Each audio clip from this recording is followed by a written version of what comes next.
30 seconds.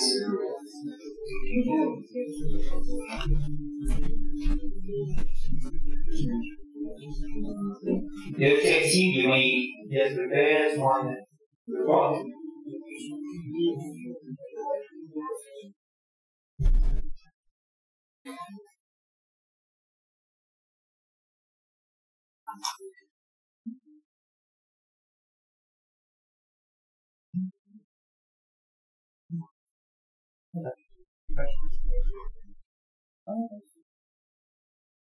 Everyone is ready.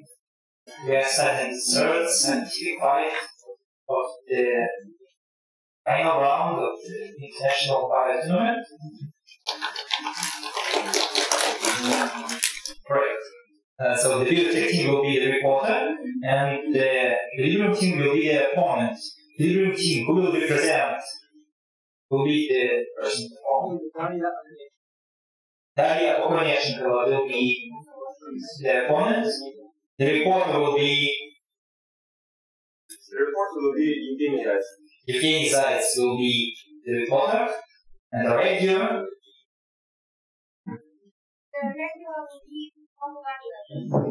Pablo Angelo will be the reviewer. Take the floor, please. Check whether the presentation is working.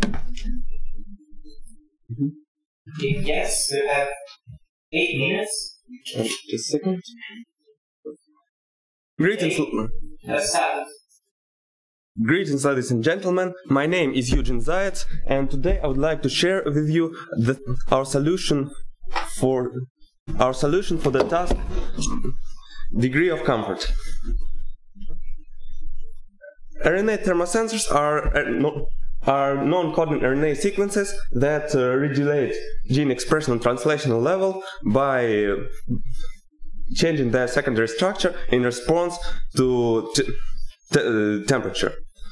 Usually, the function of such regulative elements boils down to allowing heat shock gene expression in response to heat shock or virulence genes in response to introduction to the host organisms.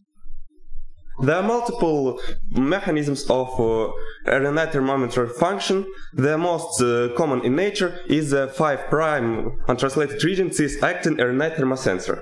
Let's take a quick look into its mechanism. When the thermosensor is inactive at lower temperature, a hairpin is being formed that blocks the Shine-Dalgarno sequence, subsequently blocking the translation process.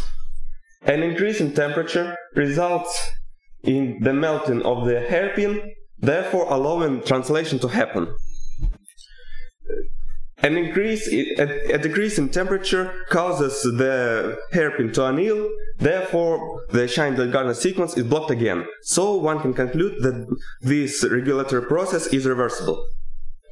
Natural cis-actin 5' untranslated region RNA thermosensors can come at both simple singular hairpins and more complex structures that involve multiple hairpins that take part in ribosome binding and also magnesium cation binding sometimes in case of magnesium dependent thermosensors. Also, there are reports of successful construction of artificial RNA thermosensors that are much more compact in comparison to their natural counterparts. It should be noted that both these thermosensors and the natural ones usually change the secondary structure at around 37 degrees Celsius. Do cis-actin 5' untranslated region thermosensors are the most abundant in nature, they're not the only one. I'll briefly mention the others. There is cold shock cis-PA Escherichia coli gene, that allows translation at lower temperature, while a temperature increase results in complex changes of secondary structure that irreversibly blocks the Shine-Dalgarno sequence. And there's also a trans-actin thermosensor of the RPOH gene of Escherichia coli that is regulated by small, dare say, molecules, and their splicing and subsequent loss of function is thermodependent. Last but not the least, there are thermodependent ribozymes in nature, such as adenine sensor of Vibrio valsensis. At lower temperature, a hairpin is being formed that disrupts the ligand binding pocket, while an increase in temperature results in secondary structure change, therefore allowing proper ligand interaction and activation of this riboswitch. Now, as we have taken a brief look into the mechanisms of RNA thermosensors, let's explore how they could be possibly applied in biotechnology.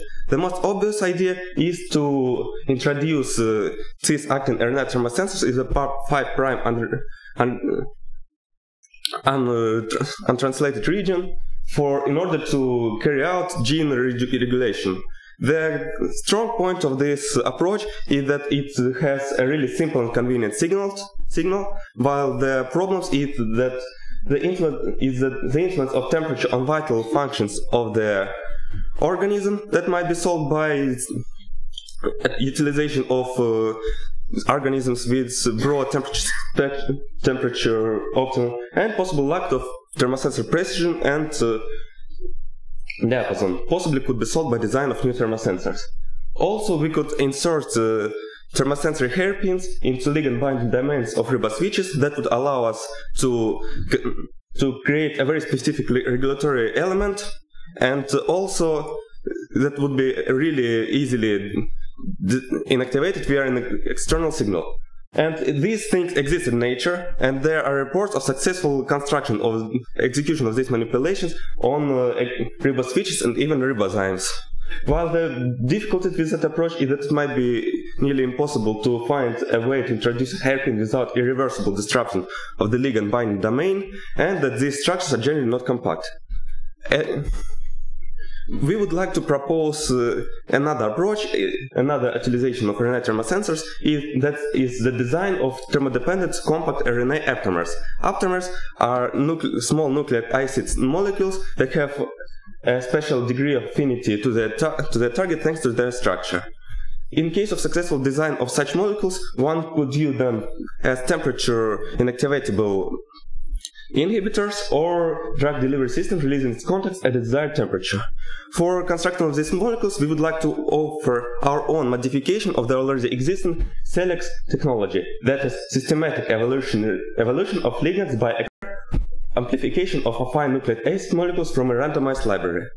At the first stage, a library of random RNA molecules is being created that are being incubated with an immobilized target molecule. Those molecules are used for subsequent PCR and amplification cycles, while the molecules that have affinity but don't have thermal dependency are removed via elution like in standard SELEX technology. This is a general scheme of our technology. Our new step of selection of thermal denaturation would allow us to select affine molecules with thermal dependency. Well, we can see that there would be possibly two key problems with such an approach. That is that thermal dependency and target affinity might be contradictory to each other in some cases, and that we can use this technology only for thermal-dependent targets. As a conclusion, one could say that RNA thermosensors usually regulate gene expression at translational level via meltdown and annealing of hairpins containing Shine-Dalgarno sequence, that most thermosensors work at the area of higher temperature of 37 degrees Celsius, and that their possible biotechnological application include gene expression regulation and obtainment of thermodependent aptamers by rational design or by our modification of SELEX technology. Thank you for your attention.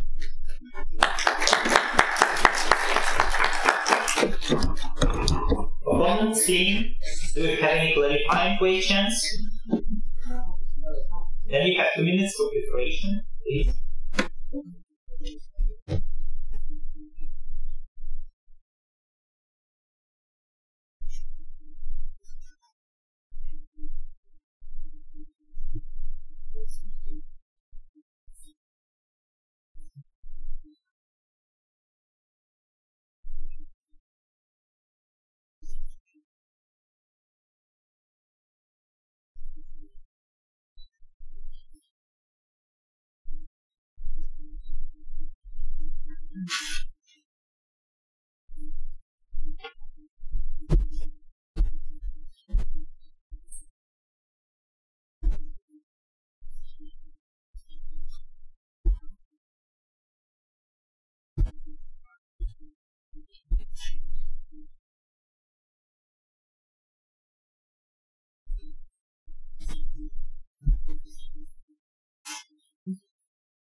Your time is over. Please take the floor.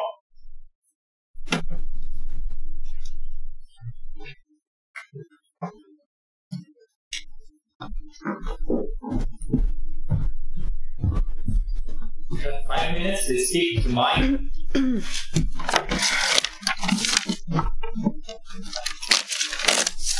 Please stop. Hi to everyone, my name is Akonechnikova Daira. I'm a member of Equilibrium team from medical faculty of St. Petersburg State University. First of all, I would like to say that your presentation was good, nice, and also the solution was structured, and we really observed the logical line of your solution, so that was nice. And about your solution, it was innovative, of course. And about the advantages and the disadvantages of your solution. And I also would like to add that you solved the problems of the case, which was describe the mechanisms. So you did it. You described this. You also mentioned about the function of cis and cis thermo RNA, and also you mentioned thermo and cold RNA. And yes, what else? But unfortunately, you didn't mention about the temperature range, exactly temperature range of these mechanisms of thermo RNA. And what else? About the you also mentioned that you're gonna use it to gene regulation, but where you wanna insert this thermo RNA, and also for what using? I really don't get it. What else? You also so as I understood you correctly, your main idea was the aptamers. That's, of course, that's very nice because of the selectivity, but why do we need the thermo RNA for this? I don't understand this. And what else? And let me check it.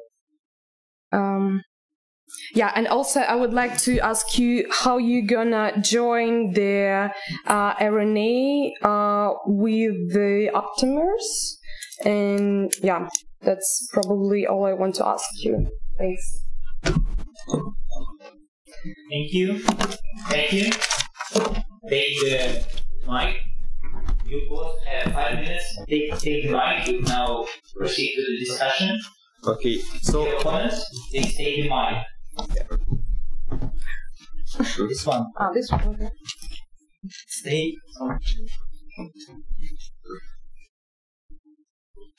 thank you for your valuable questions. I really appreciate them. So I would like to start by answering your question about temperature diapason. I briefly mentioned it in the conclusion, but unfortunately I didn't have time to go deeper in this question. So the main problem when I've looked into the research of these properties of these aptamers, the two key features that I found is that most of them go through their functional changes at exactly 37 temperature, plus minus 3-4 degrees centigrade, but their study that already been performed on how much their precision isn't really sufficient, so the studies look into gene expression at around 25 degrees Celsius and then proceed to 37, like this. So, and from the point of logic of evolution, they're meant to function is that these they regulate heat shock, and heat shock is usually exactly for most organisms, just microorganism is over this temperature, and also virulence. Yes. And I would like to then proceed to the point is that most of this exists in and applicable thermosensors are very narrow and can be used only for this thermosensor, this temperature. Yeah, could I add something? The range of temperature is different for different microorganisms. So, the mesophilic and thermophilic bacteria, for example, the range of temperature will be different. So, I suppose you might mention this. And, yes. So there are thermosensors that act and allow translation at lower temperature, but I don't really see how they're applicable here, because if we look into the cold shock gene of CSP, it's really a complex structure. Its changes are irreversible. That's a big disadvantage. And it's the Shine-Dalgarno sequence, unlike all other RNA thermosensor, is blocked not by untranslated region part, but by gene sequence. So we will have to influence the gene sequence of our RNA. And about the transactin RNA molecule, the thermosensory process is the processing, and the exact connection between change of temperature and molecular mechanism hasn't been studied yet. Yeah, I see. So we would have to construct, de novo construct new aptamers. We would like to apply them to different temperatures, but it wouldn't be, from my point of view, a problem if we would go higher in the zone of higher temperature, but when we go to lower temperatures, there might be problems, because the lower temperature is, the lower the connection between the two hairpins, and therefore the more stable they are, and the more are they vulnerable to random changes and random annealing from other non-temperature dependent. Yeah, I see. I understood that you're gonna use the term RNA, so not cold RNA. I see. But what about next question that I asked you? The target of this, all of your construction, all of this. So if we take the first idea, there are multiple possible applications. For example, we can use this as analog of thermal induction in the synthesis of recombinant proteins. We can introduce this thermosensor in 5' RNA, and therefore induce our production of recombinant protein by temperature, but while not utilizing the temperature-dependent repressor proteins like it's used today. So also, one can use this just for general research of gene function if we apply broad temperature optimum organisms. No, this idea I get. They're with the optimer. Yeah. Small optimers. Yeah. Small optimers. So you add the optimers just to make it more selective. I make this optimer inactivable, so we can switch on, switch off their function by temperature, by an easy outer signal. For example, my key thing is temperature inactivatable aptamer inhibitors, which would, for example, allow us recombinant cytotoxic protein production in biological production. We synthesize both the protein and both the RNA aptamer molecules in vivo, and when we need to, they inhibit it in the normal temperature, and then if we need to kill the cell and then extract the molecules, we would just increase the temperature and the inhibition will be cancelled. Am I correct? So am I understanding you correctly that you're going to use the optimers as the drug system?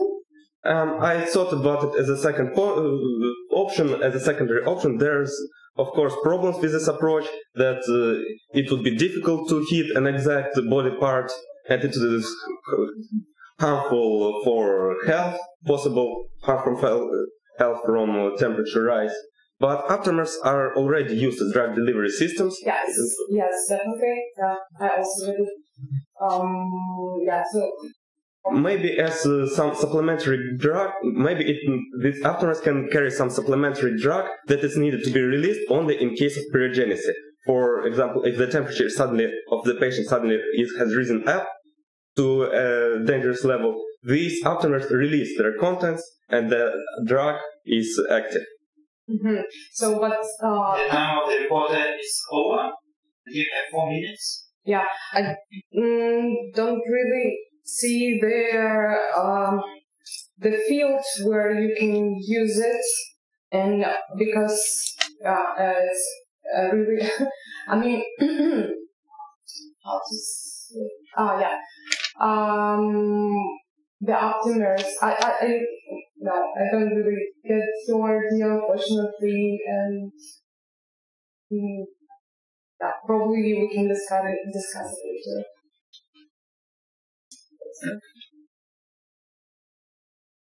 That's all. Thank you, both reporter and the opponent. It's the time for the reviewer to take the floor. You have 5 minutes.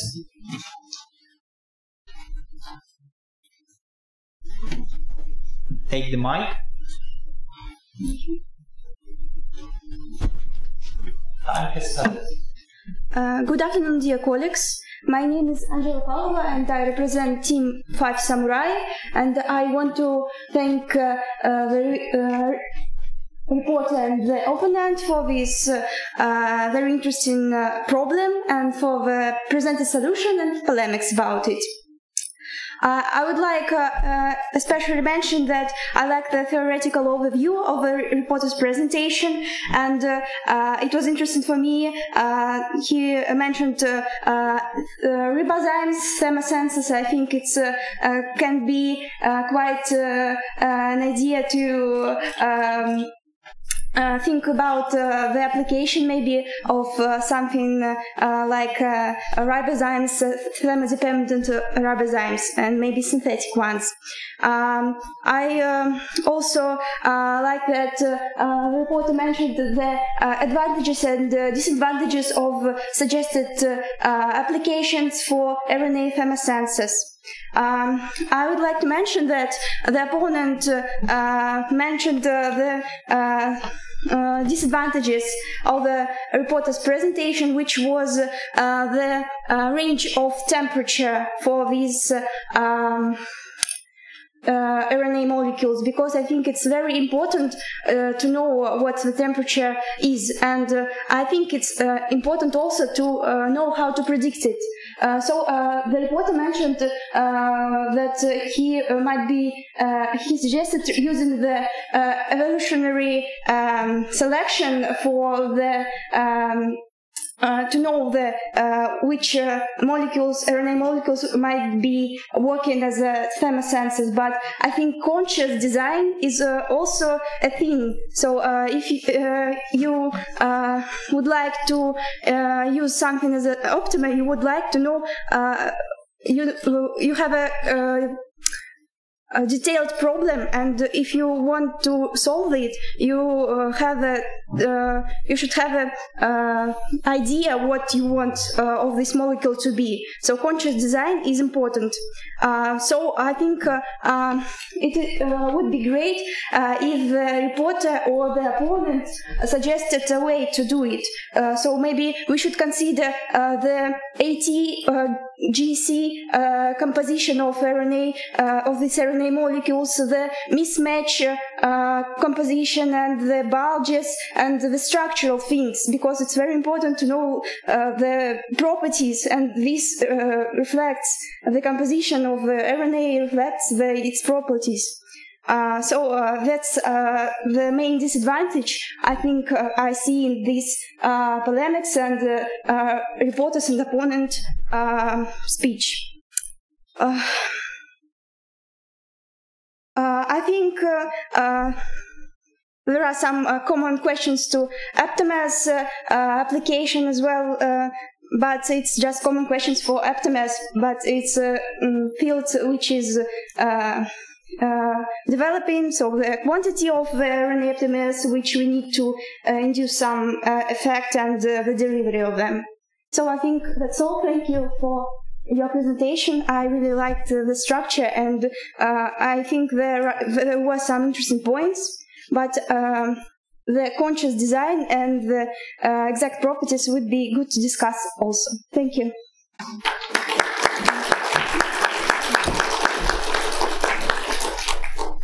Share the mic, please, all of you. Do not stay that far from the desk. Yes, jurors. You have 10 minutes to ask your questions. Ready?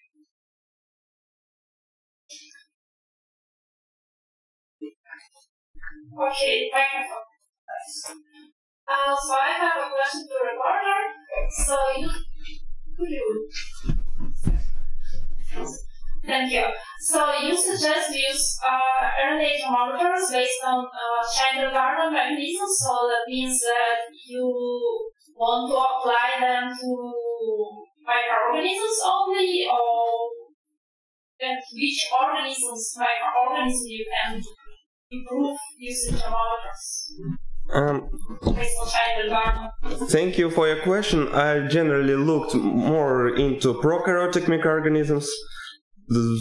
I think this have been applied to myself. How do I say it?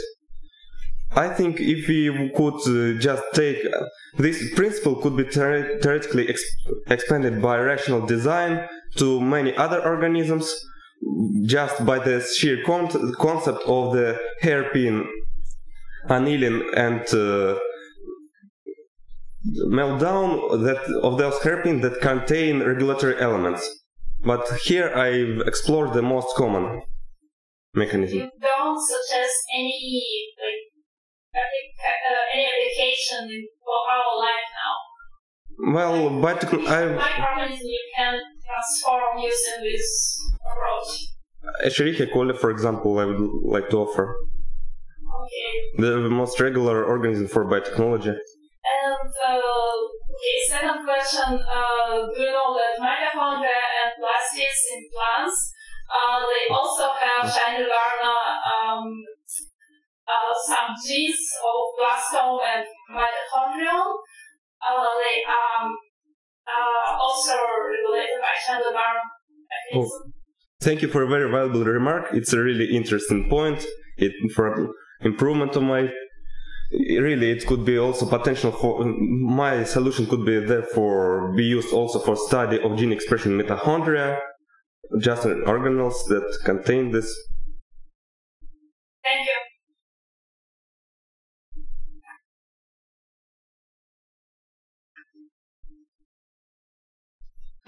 Maybe to the opponent, to the regular? No? If there are no questions, you may take your seats and push it left. And jurors should raise the protocols.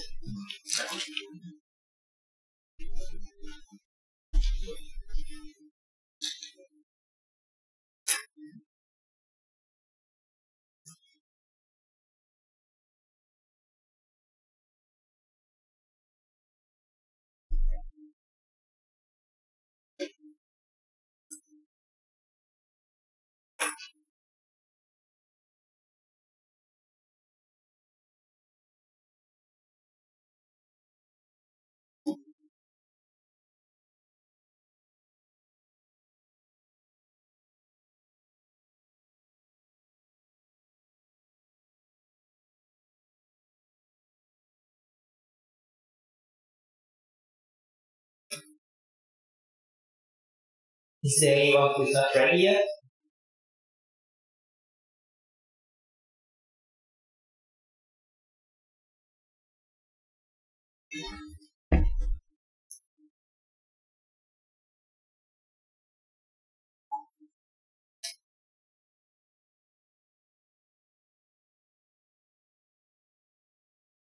So, the jurors, please show the marks for the reporter.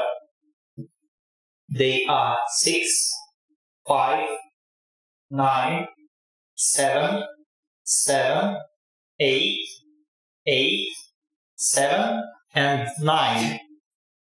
Thank you. Now please, marks for the opponent.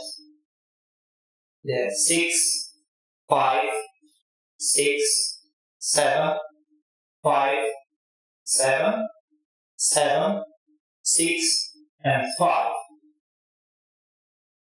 And now the grades for the reviewer. The 3, 5, 5, 5, 5 again, 4, 4, 4, and 5. Thank you.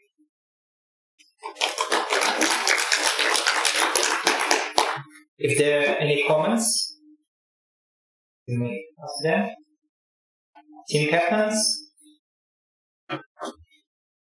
If no, then we should proceed to the fourth, final, scientific fight, where the eighth problem will be played by Team Equilibrium. 5 Samurai team will be the opponent, and soft pose will be the reviewer. 5 Samurai, who will represent your team? Mako, yeah. Mako. Yeah. So Mako will be the opponent. The reporter will be team captain. Yes. Yes. So the name is Kuznetsov. Yeah, Kuznetsov. Maxim Kuznetsov. And the reviewer. Novikova Veronika will be the reviewer.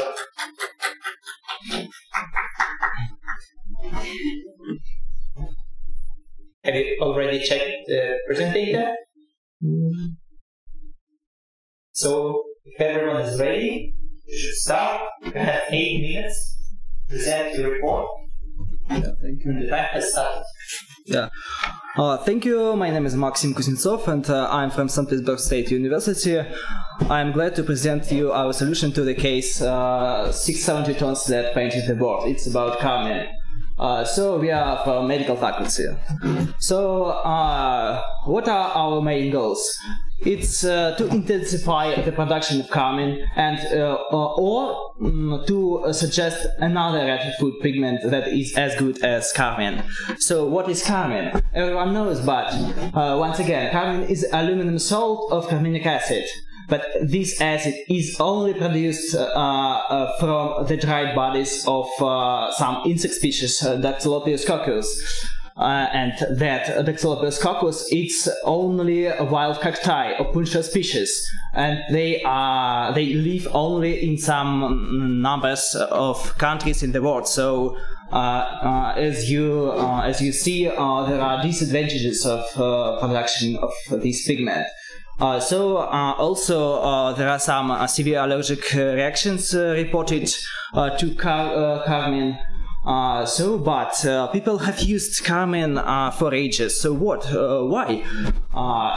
Actually, it is highly stable to heat and light, and it's resistant to oxidation. Actually, it hasn't been shown any cancerogenic activity or toxic effects to carmine. So it is widely used in pharmacy industries, in food production, in cosmetics and other applies. Okay, so let's take a look at biosynthetic mechanism. It's carmine produced through polyketide pathway by the condensation of two precursors, acetyl-CoA and malonyl-CoA units, and it's catalyzed by polyketide synthesis. This process is well known.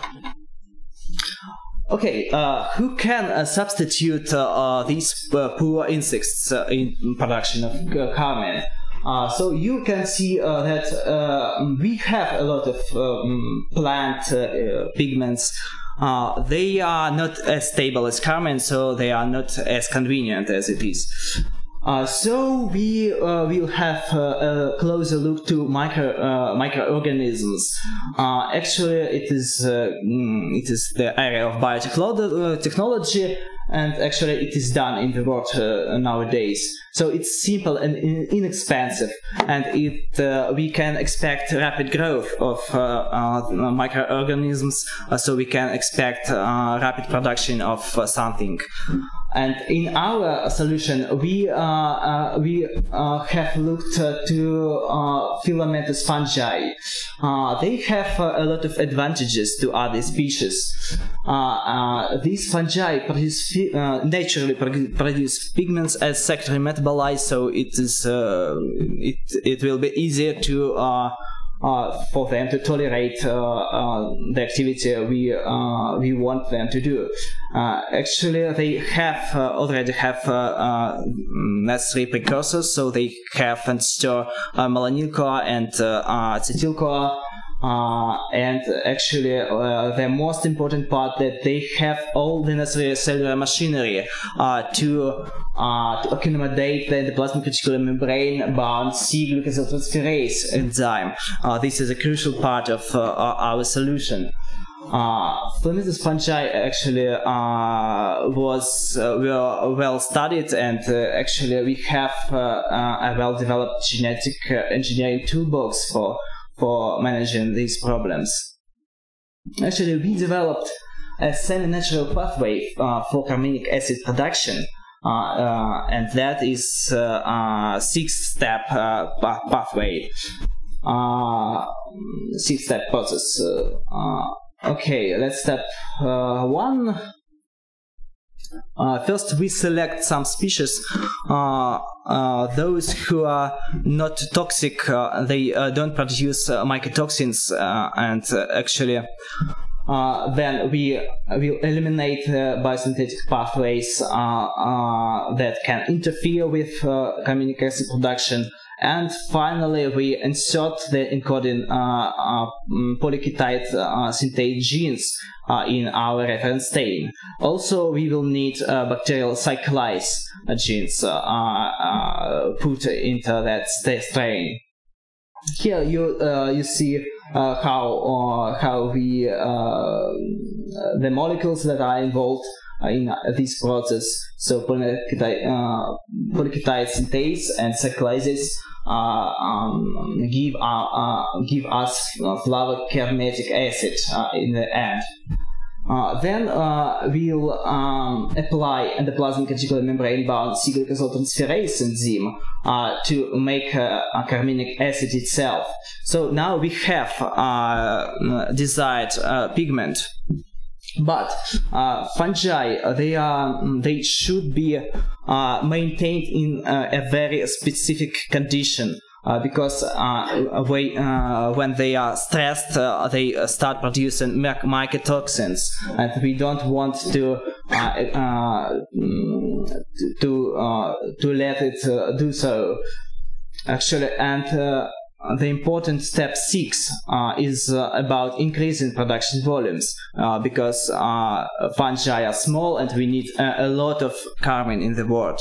So we think that it's a good idea to use a liquid phase growing, and we modify regulation for more effective synthesis. And we thought about carminic acid exocytosis, so it will be easier to collect carmine from these fungi. Actually, a very important part is to maintain them healthy. So here you have some conditions that we have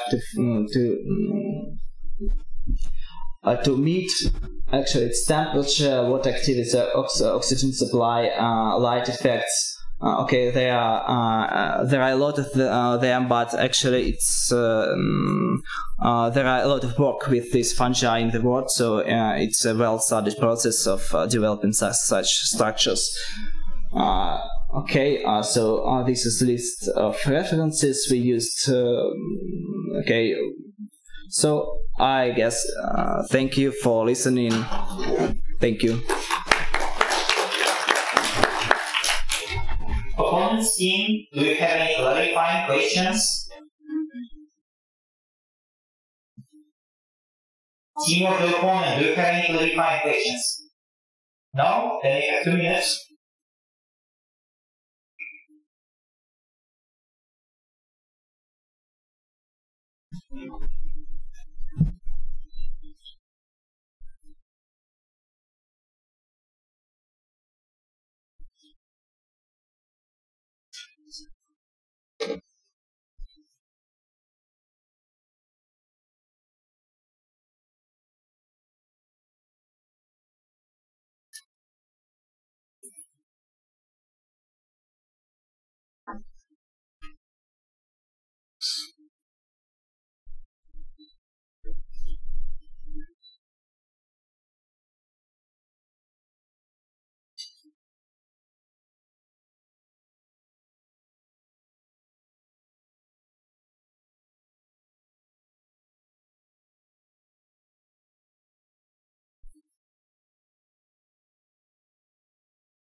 Not now. No.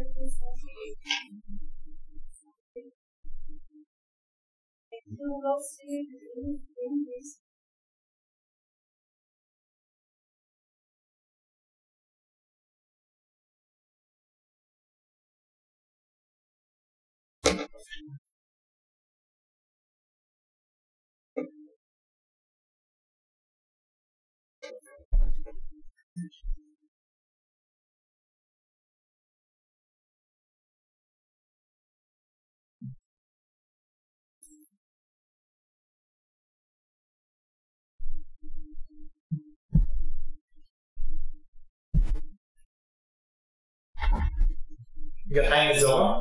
Please take the floor.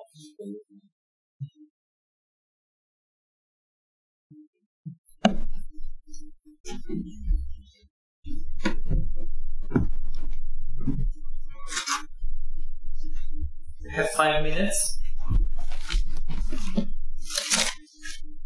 Take it started. Hello everyone, my name is Marco Takenoshita from Tokyo Institute of Technology and from Five Samurai.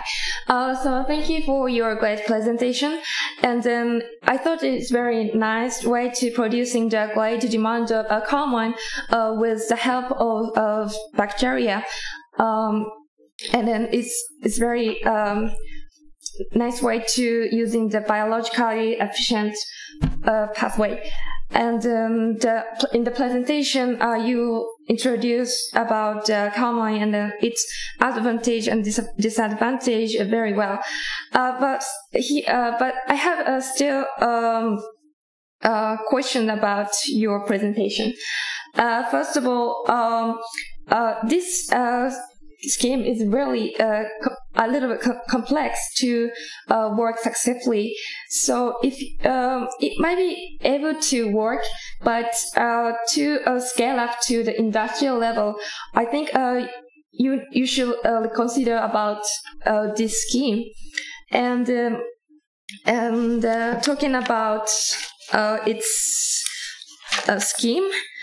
The step 2 eliminates the contaminate pathway. Here you mentioned that eliminate the contaminate pathway from the main path, but do you have any ideas how to eliminate this pathway? If you change the pathway from the main pathway, you may modify its gene, or there's some difficult modification about its gene. And then secondly, about the step 5 makes a condition to avoid the mycotoxin. I thought a table on the slides, and there's a lot of condition to avoid the mycotoxins, and it's just a condition to avoid the mycotoxin and produce fungi, but not to optimize a common production. So I think you should optimize again for increase the amount of producing common. And then what is your approach for to increase the common, the amount of common? And also common is really has a really great demand. but some food industry or some customers have concern to use some synthesized carbon. Like you said, semi-natural pathway, but it's still you use some chemical method. So how do you catch the trends of consumers or food industries? And I also like to point out the high cost for genetic engineering. It's still you mentioned that it doesn't it's inexpensive, but still cultivating bacteria, fungi needs cost. And the most importantly, why bacteria also have pKa's. Just a moment, please. The polypeptide synthase, sorry. Yeah, synthase PKS. Why do you use fungi for this scheme? I would like to know more about this reason. Yes. That's it. Yeah. Yeah, so this is our biggest question, and how do you manage this complicated scheme to optimize? Yeah, thank you. Thank you. Now take the mic, this mic too. You will have a time. Okay, you have 1 minute.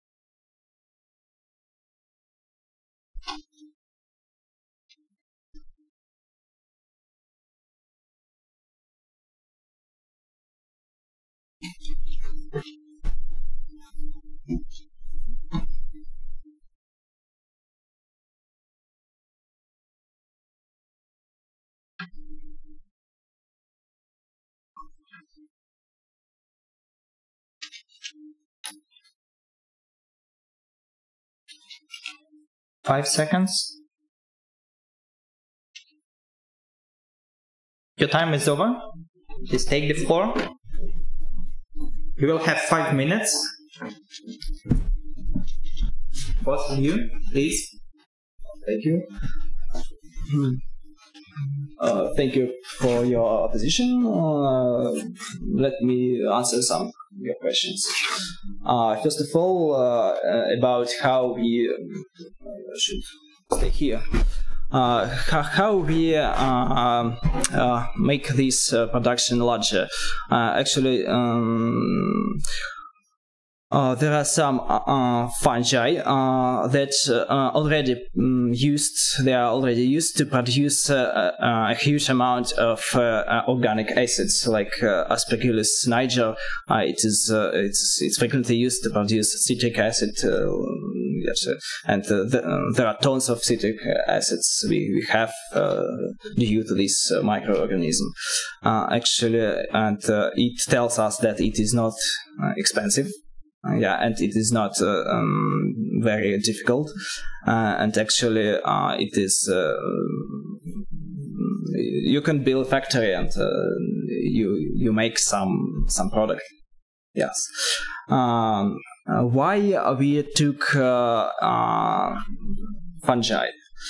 Because we need the plasmatic reticulum in the cell, which are supposed to produce our pigment. Because we have a very not very specific cyclic acyltransferase, which can be bound only to endoplasmatic reticular membrane. So we need a cell which has membranes, such a membrane. So fungi, they are already used. They are well known, and they have this membrane. So we decided that it was easier to do the task. So what about concerns about genetic modification and food which will be produced by these means? Actually, in my view, it's okay, but there are some people who will not like this idea. But okay, we produce insulin by microorganisms, and they are genetically modified. Obviously, we produced a lot of things. So I guess if you want something, for example, food, and you want it cheap, and you want it red, you will just skip this information about genetic modification problems. Yes, it's a complicated way to design this organism to make it excellent for production of carmine. But actually, when you start at the beginning, as we did, it's always difficult to think of how long it will take, how hard you will try to do it, but it's manageable. Yeah. But still, the pathway suggested in this slide is still unclear until the final product. So, I mean, you mentioned clear about the first step, but after that, how reactions occur? What was unclear? From the beginning until the final compounds. Final products. Oh, final what? Just before the transferase adds the glucose into the. But actually, we have to select some strains that are not toxic. Like fungi tend to produce mycotoxins if you don't select them. Yes, and they are okay. We selected some fungi that are okay, and then we put inside some enzymes that don't come naturally in these fungi, and obviously they are since they already produce some pigments in nature, because they are fungi. So it could be some kind of interaction between these pathways. So it's a matter of selection. Okay. So before the time, I'd like to ask you how to scale up to the industrial level, and plus how to purify the carmine that you produce. Okay, in my view, we will first take a look at Aspergillus nigers to produce this substance, because it's already used in a lot of appliances. Actually, we, as I mentioned, we will use liquid state, for growing, and we will use some more genetic modificating improvements to this fungi to make it more efficient. So it's a general question. I think this obviously could be done, but actually it's a huge work in the future. How about the way of purifying? Of purifying? Yeah. 5 seconds to answer. I assume that we will construct such a structure that will not produce mycotoxins, and so there will not purifying will not be needed.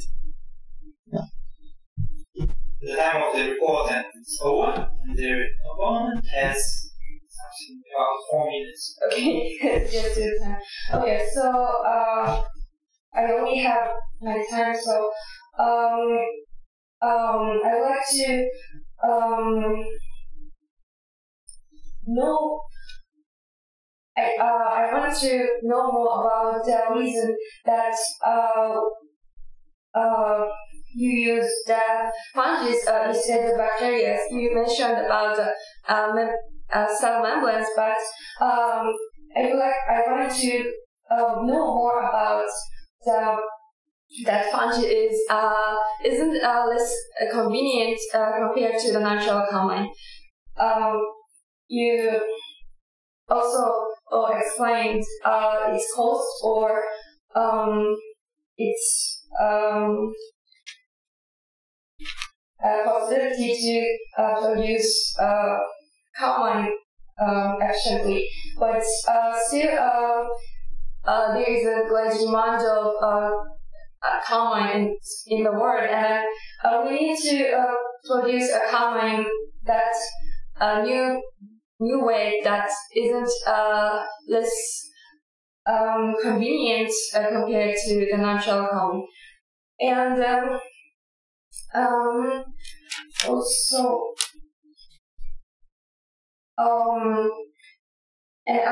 you also mentioned this at the scheme as step 5, make a condition to avoid mycotoxin.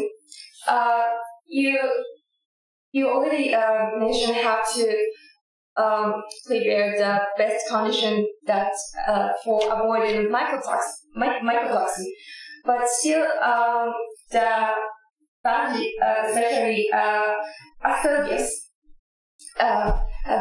can cause infects on the human, and then you can also use another fungus, but this aspergillus can cause infects on the human, and it might be some possibility to cause mycotoxin. So, but it's a way to avoiding this mycotoxin is still there's a lot of conditions. So still to scale up to more produce more amounts of common, you need to more optimize this producing common. And then also, again, I'd like to point it out, it's cost of genetic engineering.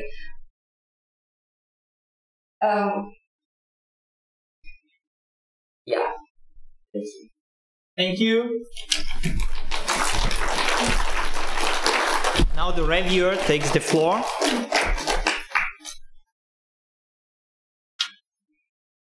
You have 5 minutes,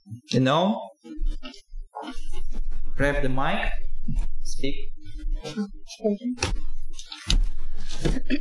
So, hello, my name is Noiko Veronica, and I'm going to review this solution.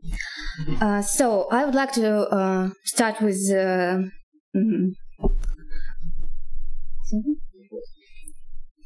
review. Sorry, I'm going to review this solution. First of all, I would like to thank you for such an interesting idea. However, well, I would start with the structured presentation. In my opinion, it is quite well structured. However, there were a number of slides with plenty of information. It's my honest opinion.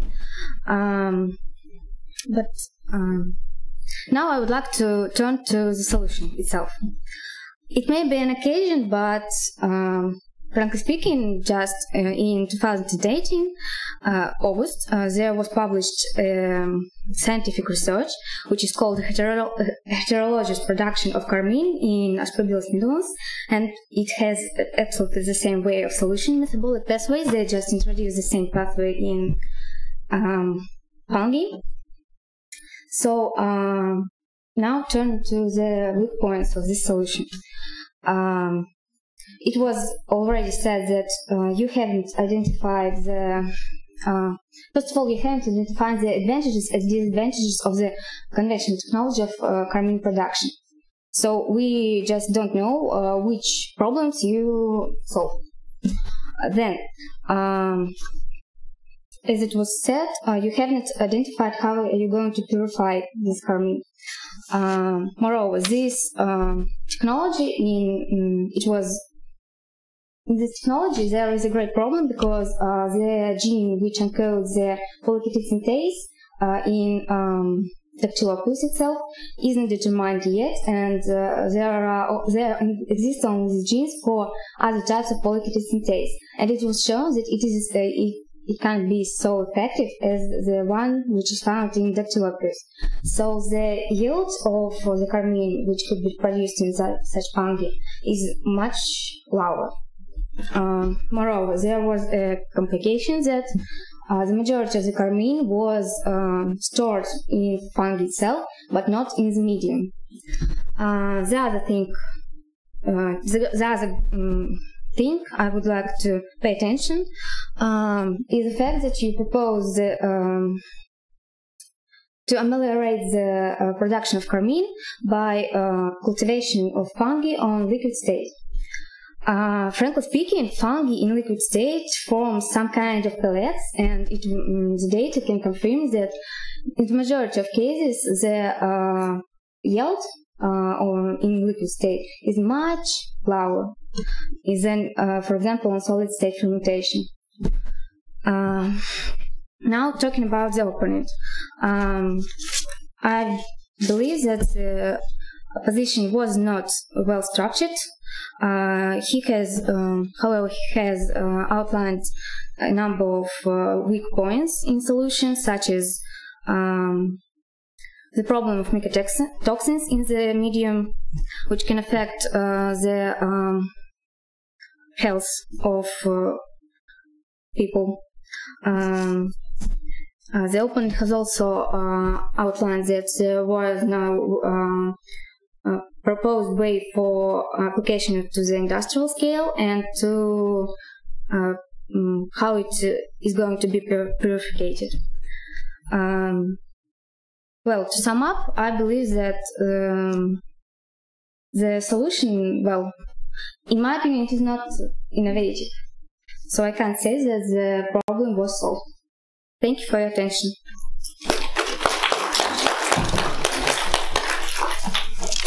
Jurors, you have 10 minutes to ask questions. Please, Maxime. Maxime, 2 steps to the left. Grab the mic, please. 10 minutes.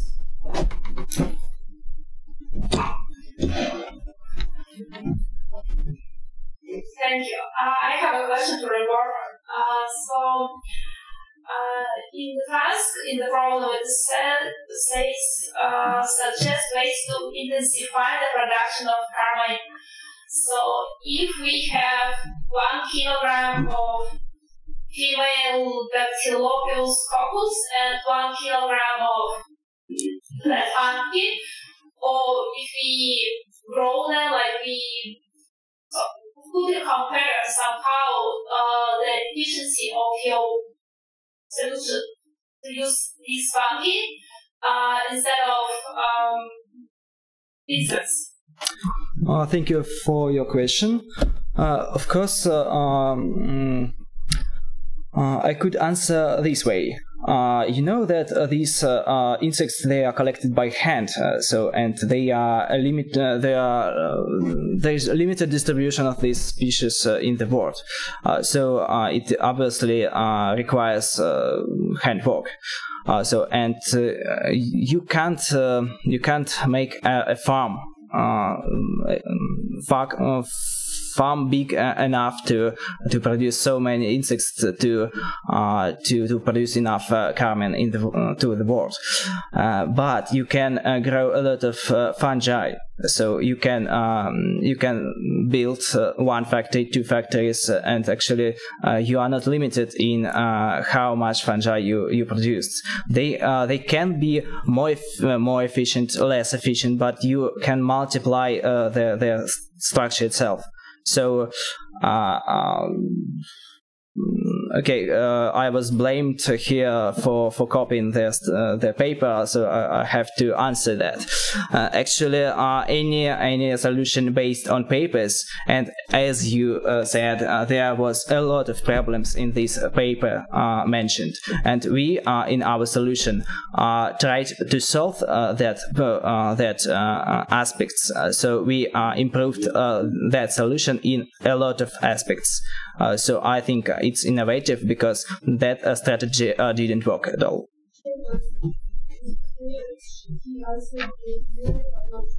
Any more questions from the jurors?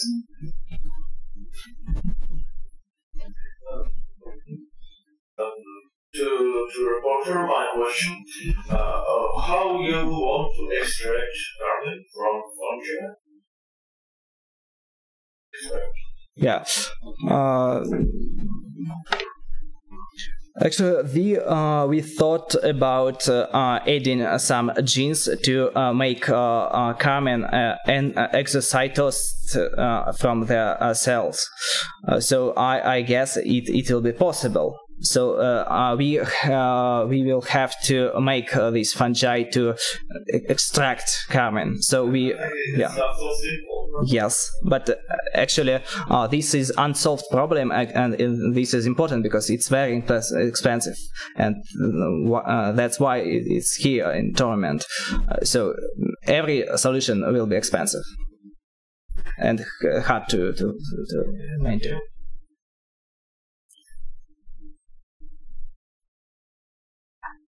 No more questions?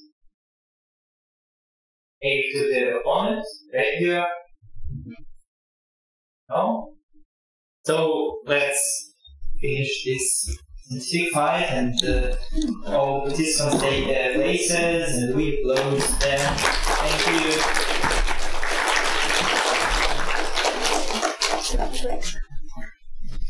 Jurors, the grades and the corridors.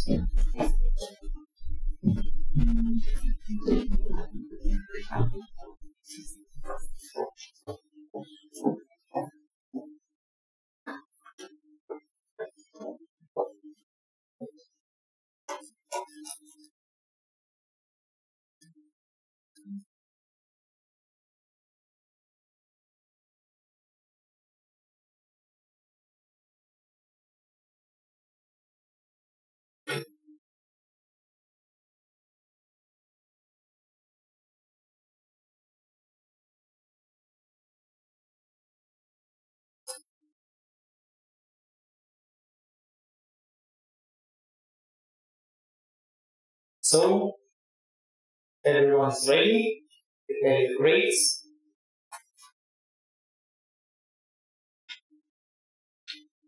I will announce them. First of all, please show the grades for the report. They are 6, 7, 9, 8, 8, 7, 7, 7, and 8. Thank you. Now the grades for the opponent. They are 6, 6, 5, 6, 5, 5, 6, 5, and 4. And the grades for the review are as following: 3, 5, 5, 5, 4, 4, 4, 3, and again 3. Thank you. Now, if there are any comments on this scientific fight or on grades, I have some time to say a few words. No? No one? Maybe about all the rounds? No? No one? Yeah. You're free to do it? Yeah, thank you for pardon. I have a very short comment. Like, you know, what is the test for biologists? Like how biologists write Latin name of species. Like, there is a genus name and species name, and first of all, it should be correct. And then species name is written with not capital, with small letters. That's the test for biologists, and it's quite strange to see on a BioTournament that like E. coli is written E and capital coli.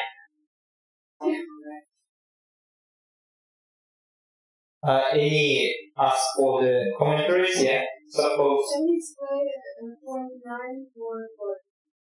9 points for the report, please, Alexei. Yes, sure. I think first, this solution is valuable, and second, I think it's viable, but it requires revision in some aspects. But we have seen a well-structured presentation, and we have heard well-structured English, you know. So, and the discussion was really impressive when the reporter tried to answer questions he was asked. So I think that it's possible to put the parts more. You heard that he just repeated the same structure that was in the paper. Yes. You think that is okay? I think he I can't evaluate it because I didn't see this report about. So I can evaluate only what I see and what I can. Any more? Ask? No? So, this round has finished, final has finished, and the final system is already know the results, but you will know them on the not now, yes. I know, I will not say now. Yes. You will be the only person to know them until we just announce the winner. It will be later, after the dinner. The dinner for the experts is already ready, and the participants should wait till 3 p.m. So the places for the dinner are the same as yesterday. So we are free now. Good. And let's close to everyone who was participating in this event. Thank you. Yeah.